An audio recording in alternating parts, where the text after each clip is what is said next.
Hey everyone, welcome back to the Go Shout Love podcast. My name is Seth Carnell, and I am very pleased to bring this episode to you. We are talking with Kevin and Alisha, the parents to Avery, a little girl with trisomy 17. And you'll find out more about what that means as far as a diagnosis. In my opinion, it's better to hear it from the parents who know how to explain it best. In this episode, you'll hear quite a bit about social media, because social media makes an impact in the lives of families like this, a very real impact. If your following is large or small, there is still a real community that lives within the posts and comments. In Alisha's case, her following exploded to the tune of around 140,000 plus followers as she has been sharing stories of their journey with Avery. In this episode, you will hear some amazing stories that have come out of Avery's journey being told and shared through social media. Now don't worry, this episode is not just about Facebook. Avery has an amazing older sister named Abby, and we dive into the impact of having a sibling with a diagnosis like Avery's. This is a great conversation with two great parents. I was very privileged to be able to be a part of this conversation alongside our co-director, Josh Veach. If this is your first time listening, or if you have enjoyed a number of our episodes and have yet to review us, please do so on whatever platform you are listening on. It is a very easy way to help us shout love for families like this. Now we will begin with Alisha describing Avery's diagnosis.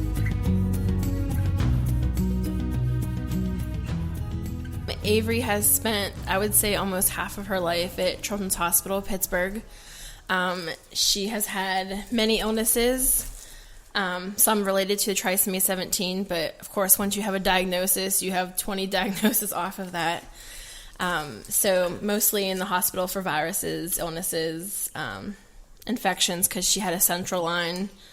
That was how she was fed for 6.5 years of her life. And we actually just got the central line taken out in June. Which is a big deal. So that's a huge deal for her, because most of the hospital stays was the infection from the central line. So she is now taking all her food through her feeding tube. So that's big. So that means less hospital visits now? We're hoping, yes, because that's a huge thing there. But so far, so good. So far, so good. Yep, she's been, 5 weeks, I think, since we've been out of the hospital. So Avery's usually a typical once a month. We're in there for minimum 2 days, up to usually a week, pretty average. So yeah, once a month we're usually in the hospital. Sometimes that can be a 3-month stay. You just never know, but yeah. It's basically just saying we stay at the hospital a lot. Yeah.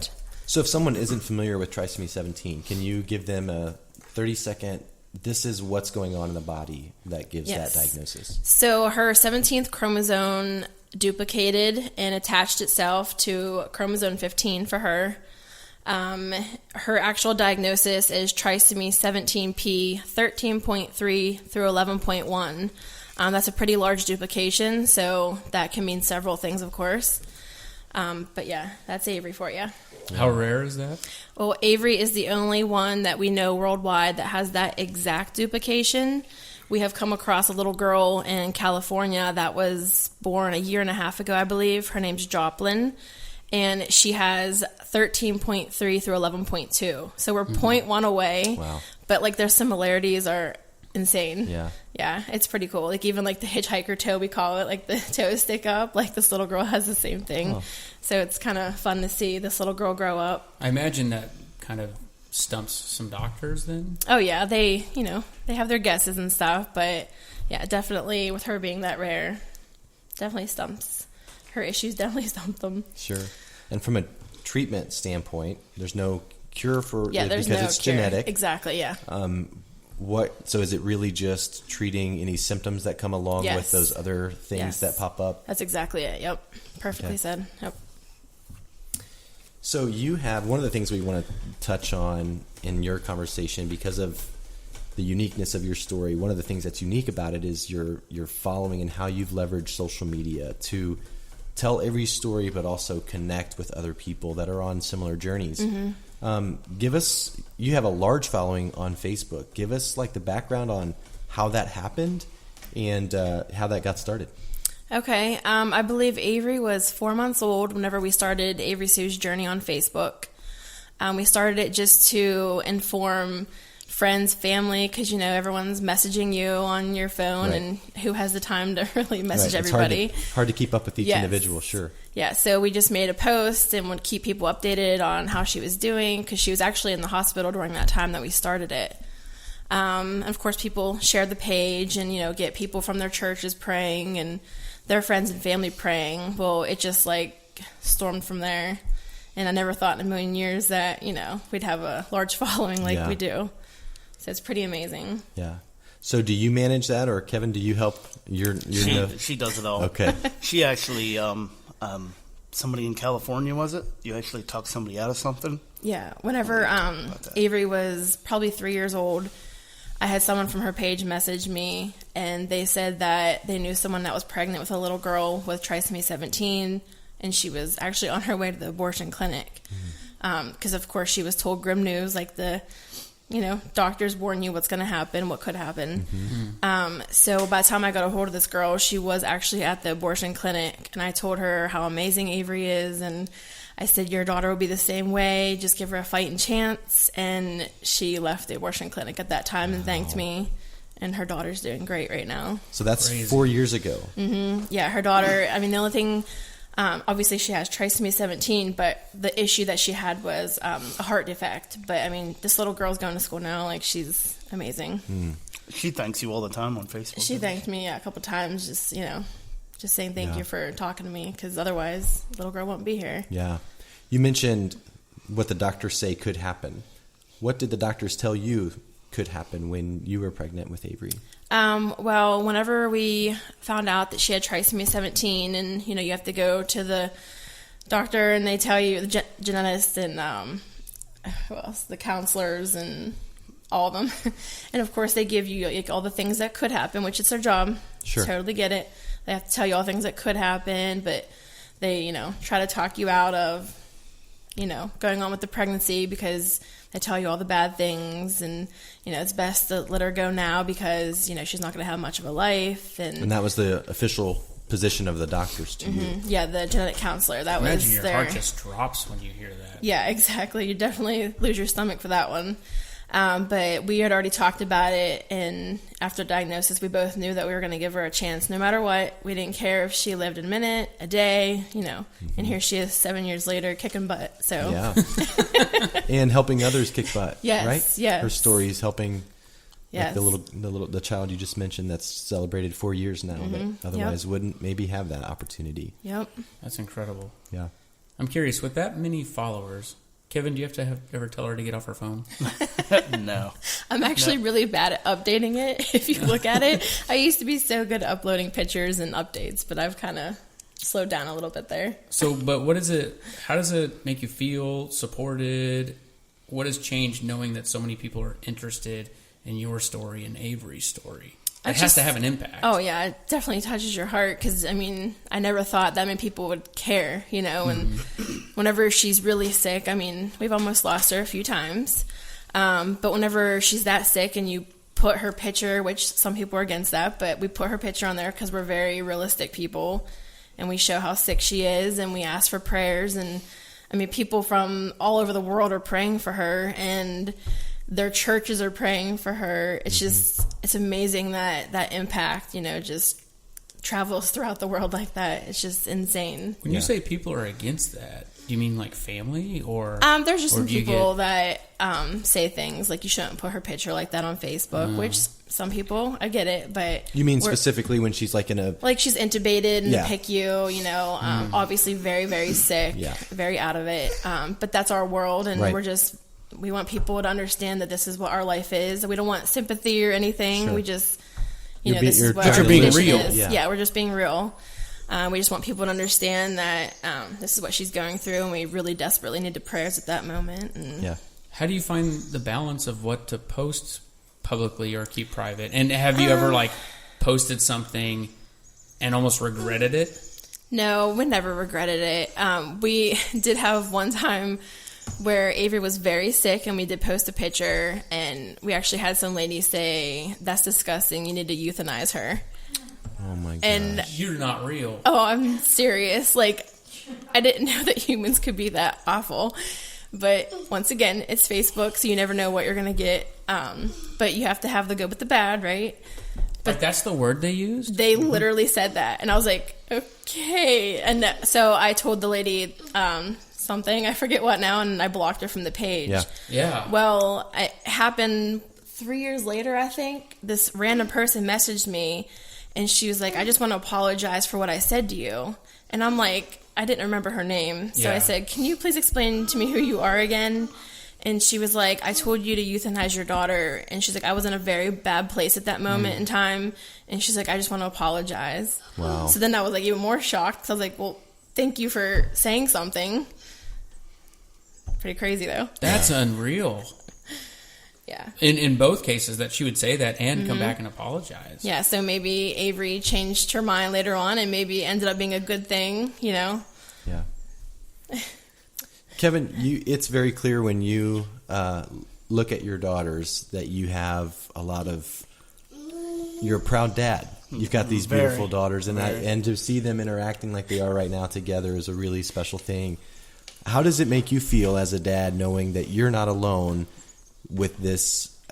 It's a different type of community because they're not your neighbors. They're not, this huge following isn't in your church or, what a tight-knit community might look like. But to know that you have all these people in your corner, what does that feel like as a dad? It feels great. I wouldn't be able to do it without Alisha.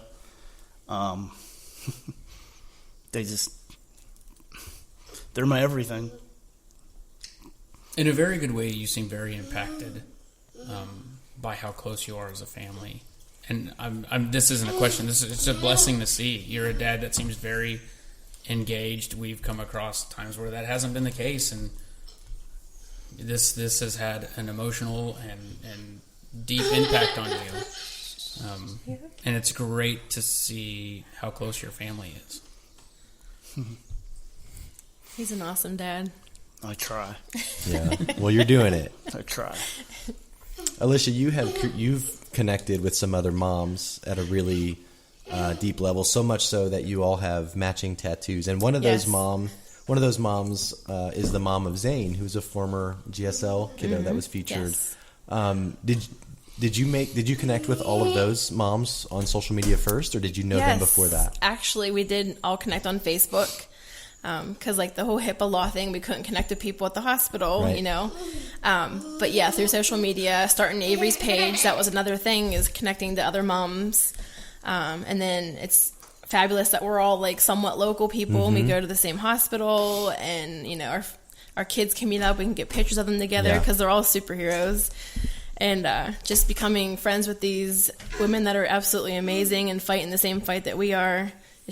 It's a friendship like no other, really. Right. Well, and I'm assuming you share a level of understanding that none of you can probably find in other places. Yeah. Because you're walking this journey that is so unique. Yes. That other people might try to have empathy or be there and be supportive, but it's just not the same, I'm assuming. To walk in the similar footsteps like that, I mean, it's nice to have someone that gets it.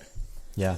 So describe the tattoo and who came up with that idea. Oh, goodness. Okay, so I believe it was Liz or Cassie that came up with they found the tattoo, and they asked if I was going to drive 2 hours to go with them to go do it. I better look at it to make sure I'm reading it right, because I'm going to mess it up probably. And while she's doing that, Kevin, what crossed your mind when she said, hey, I'm going to drive a couple hours to get a tattoo with some gals? And he drove me. I said, you're not going to drive, I'm going to drive you. Oh, so, there you go. The girls and I sit in the parking lot for 3 hours. Yep. But the tattoo says, life's roughest storms prove the strength of our anchors. And it really means something, especially not just the meaning itself, but to have it with those other girls. Yeah. It just has so much meaning behind it. Sure. What's an example of how that's proven true in your life? Gosh, you got to be strong. You got to figure out, you got to dig your anchor in. You have to figure out who your people are. And, I mean, you have to be strong no matter what. Mm-hmm. I mean, so that's how those relationships have served as the anchor for you. Yes, we're all connected no matter what. Kevin, have you seen a growth in either or both of you since, a strengthening since Avery was diagnosed? Yes, we're very close as a family, and I believe that Avery is the biggest reason, but same with her sister. So Abby's here with us, and it's been really fun to see them interact. What if you had to describe Abby? And I'll ask both of you this question in 2 words. Two words to describe Abby. What would you say? Just 2 words. Just 2 words. Oh goodness, she's the best big sister. I mean, there's just nothing else you could really say. She's amazing. So strong. She's got a big heart. Best big sister you'd ever want. Here at Go Shout Love, we do amazing things for amazing families like Avery's. Each month, we shout love for these families through the sale of creative apparel that are inspired by the kids. And this month's design is inspired by the sweet and sassy Avery. Visit our website, goshout.love, to support Avery by buying a t-shirt, sweater, hoodie, or other incredibly designed items. And every item sold in October will go towards the purchase of a handicap-accessible van for Avery's family. On top of that, you can also start a monthly subscription and shout love every month for more amazing families. Just use the discount code podcast at checkout and you will receive $5 off your first month. I cannot stress enough, I love these shirts and the impact it goes to make every month meaningful. What have you learned from your girls in this journey? Oh goodness, so much. Just keep going. Just keep fighting. Avery fights so much, and there's so many people out there that just give up. Yeah, and big sister definitely. I mean, she gets put on the back burner a lot, not on purpose, of course, but that's just how our life is. You know, we have to rush Avery to the ER, and Abby has to go to like my mom's house or somewhere, and you know, we miss out on things with her because of it. But I mean, she kicks butt for sure. So your family's nearby? Yeah, my family lives mostly around us. It's like my mom, my aunt, my grandma. They're huge help for us. Mm-hmm. We'd be lost without them. That middle of the night ER run. I'm sure. Yeah. Just run Abby up the road, drop her off. Yeah. Just want to paint a picture for the listeners that Abby has been kind of making Avery laugh and giggle throughout this whole thing. That's cute. I want to jump back to your Facebook following, and so you've been doing that. You've been managing that page, and you've had that platform for several years now. Mm-hmm. What benefits have you gained as a family by having that space, and whether it's medical or emotional or relational? What have you seen? What have you experienced because of that platform? Mostly just making friends, just knowing that people have our back, even though we don't know most of the people. And like Avery's impact on them, like they absolutely love her, and they tell her on there that they love her, and you know, tell her to feel better. But the impact is just it just feels like someone's there for us, even though we don't know most of the people. It's just amazing to see that number on there and know that all those people have our back, really. Yeah. Is that something that you would encourage if there was another family that just got a diagnosis? Yes, I would definitely recommend it. Even if your following is small, it doesn't matter. Those people have your back. They love you and support you, and that's what matters. Yeah. What has that support looked like? Has there been any support beyond just likes and comments on a post? Like, what other support or encouragement have you received from that audience? Well, can I tell a little story real quick? Yes, please. Okay. So we just went on vacation to Maine the beginning of August. We stayed at a random campground. We had no plans for this trip. So we just picked a random campground, set up our tent.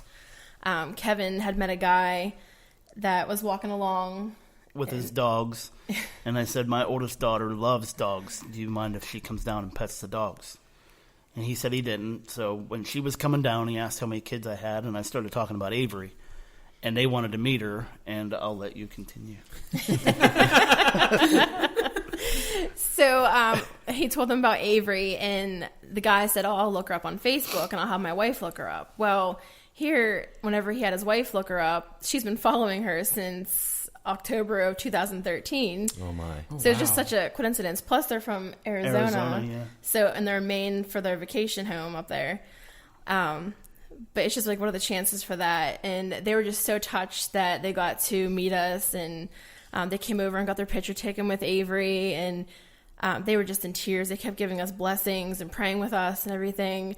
They ended up paying for our campsite. The next morning they came over, the husband was in tears, and he's like, God told me I had to do this. And he gave us a check for $100 to pay for our campsite. Oh my goodness. And we're like, you don't have to do that. And he's like, no, I'm doing this. How'd that make you feel? It just, like we didn't need the money part, but it was just that he was so touched and his wife was so touched. Just, it's just amazing. You have to wonder sometimes if everything that you do with social media is, it probably feels good that you're telling your story, but is it actually impacting people? Yeah. That had to be a really good moment to say, hey, yes, people are being touched by our story. Avery is touching lives. Yeah, because, what are the chances that we met them at a random campground? They're not even from around there. Yeah. And they were just so excited to see her.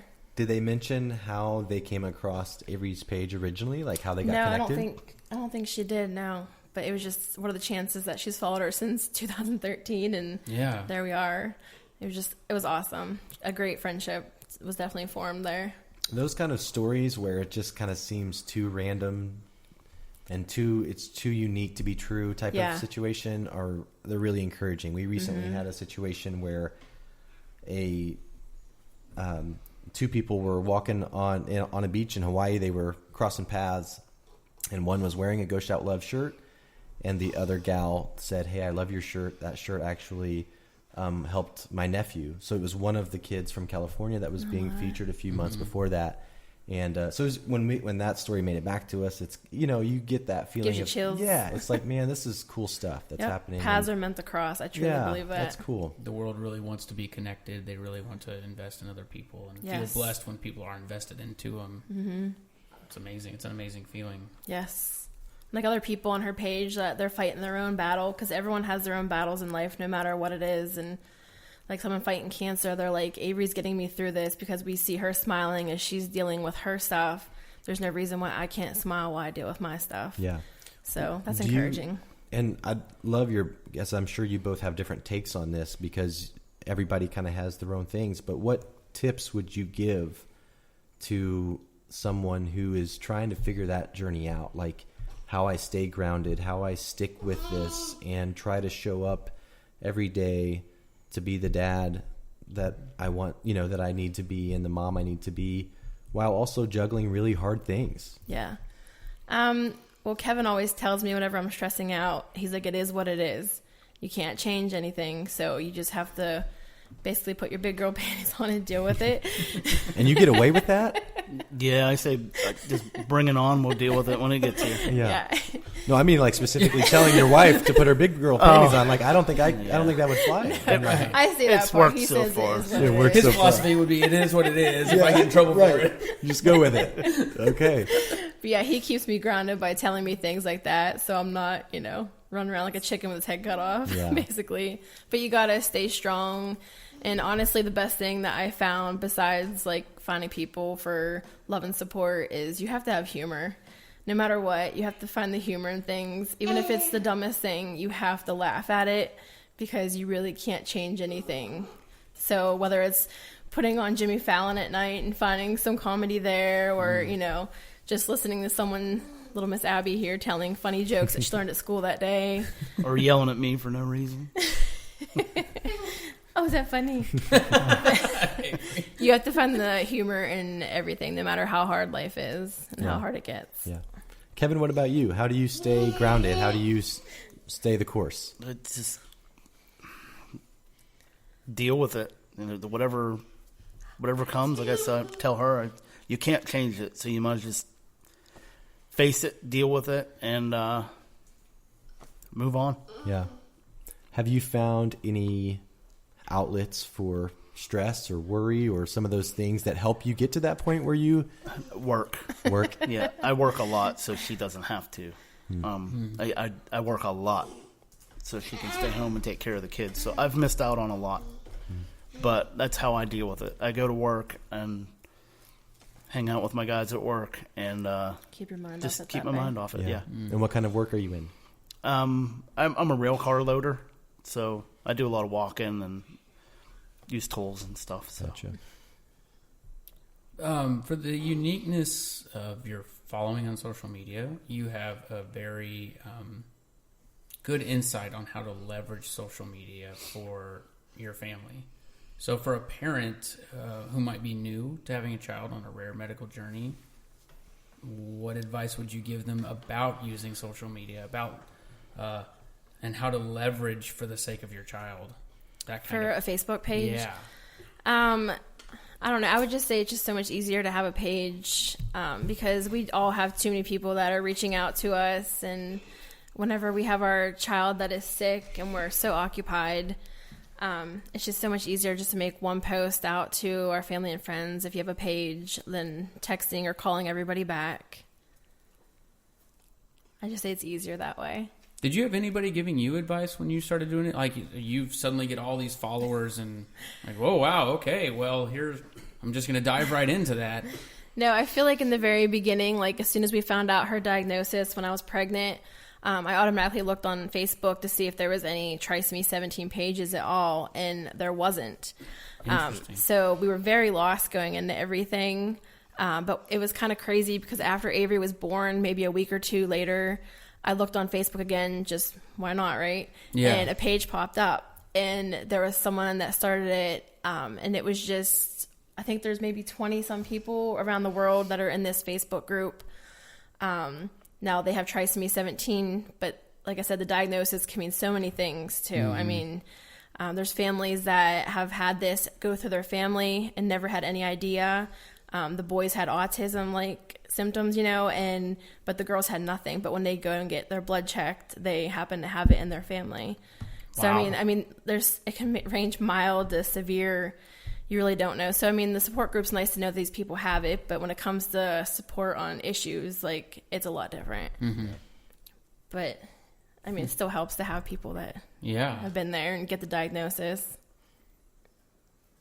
You guys mentioned that she loves going to school. Avery loves going to school. Yes. Describe that environment for her. What's a day at school look like for Avery? So Avery attends Watson.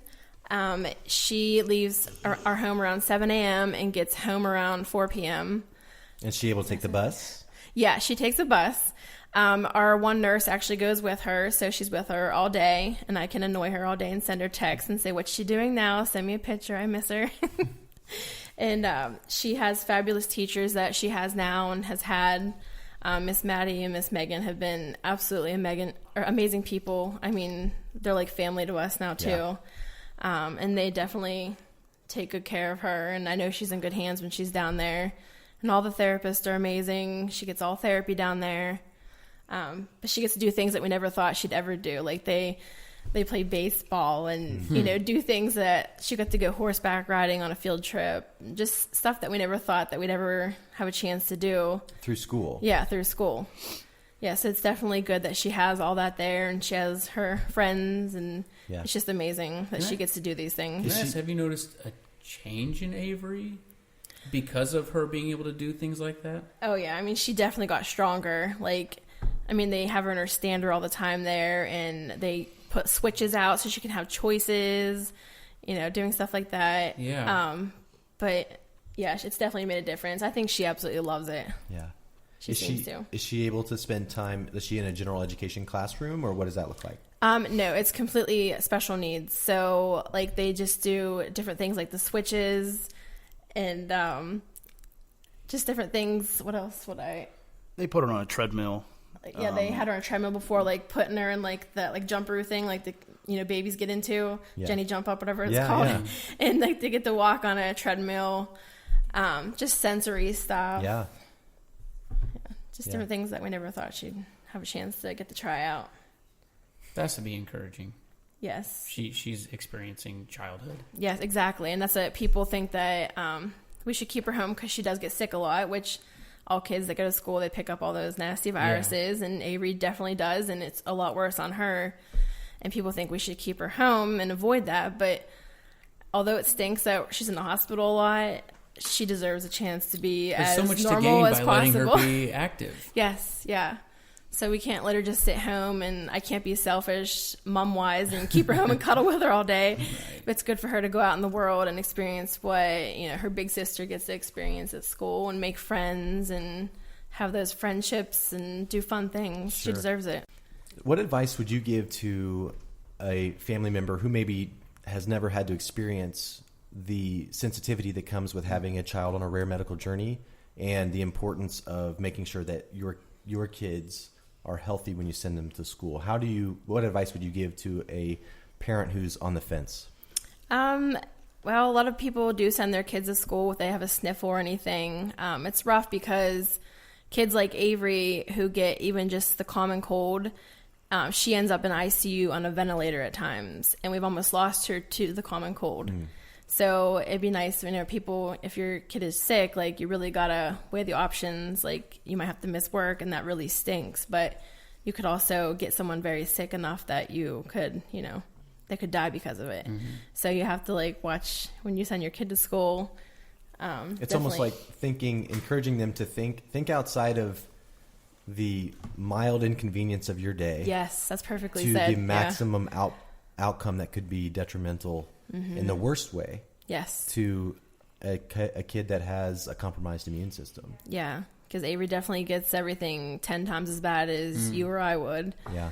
And usually with her, it seems like she picks up not just one, but she picks up 2 viruses at the same time. Well, if you're going to go big, a double whammy. You're going to go big. Yeah, go big, go home. That's how she always is. Thank you for listening.